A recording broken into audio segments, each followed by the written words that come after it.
প্রতিনিয়ত দুর্গম পথ পাড়ি দিয়ে কঠোর সংগ্রাম করে জীবন অতিবাহিত করছেন পাহাড়ে বসবাসরত জনগোষ্ঠী। এরা অত্যন্ত পরিশ্রমী এবং জমি উৎপাদিত ফসল ও পাহাড়ের ফলমূলের উপর নির্ভরশীল। আজকের ভিডিওতে চাকমাদের কিছু বাস্তব জীবন দ্বারা তুলে ধরব। আপনি এটা কি খাচ্ছেন? হ্যাঁ, দাবা।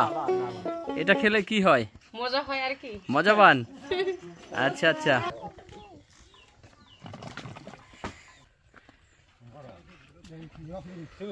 বিক্রি করতে নিয়ে যাচ্ছেন? কত দূর যাবেন?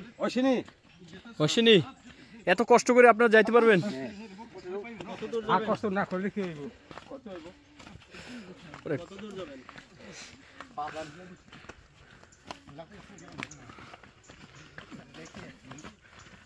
আর পেট বড় হইছে, তুইলা নেন তা।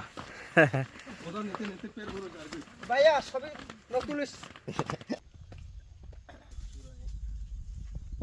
পাহাড়ের উপর গাছ, তিতল গাছ, সে তিতল গাছ থেকে তিতল পাড়া হচ্ছে। একদম ফ্রেশ। পাকছে? এখনো পাকে নাই। পাকে নাই না? দর্শক, খুবই সুন্দর একটি পাহাড়ি গড়। আপনারা দেখছেন পাহাড়ের চূড়ায় একটা গড়।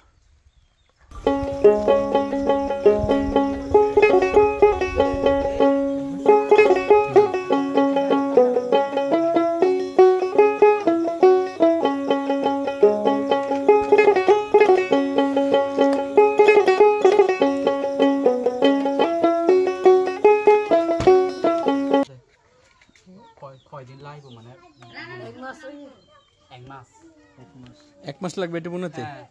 এটা এটা কি হবে? এটা দিয়ে মানে এটা দিয়ে কি হবে? ত্রিপুরার পিনবার কি হবে আর কি? কিছু না বুনে এটা পিনবার পড়বে আর কি, পড়বে আর কি। পরার জন্য তাদের মেয়েরা শাড়ি পেনে না, শাড়ি আমরা তো এটা পিনে আর কি, খামি কাপড় আমরা পিনে আর কি। ও আচ্ছা, বাঙালি মেয়েরা যে শাড়ি পরে বা এরা হচ্ছে ইয়া পরে।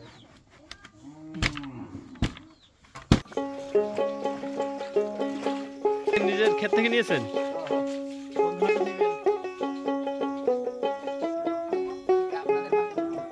দর্শক, আমরা এখন প্রত্যন্ত পাহাড়ের উপরে আছি। পাহাড়ের চূড়ায় একটা স্কুল দেখতে পাচ্ছেন। এখানে চারিদিকে পাহাড় আর পাহাড়, সেই পাহাড় মাঝে ছোট্ট একটা স্কুল। পাহাড়িদের স্বপ্ন এবং তাদের ছেলে মেয়েদের একটি স্থান হলো এই স্কুলটা।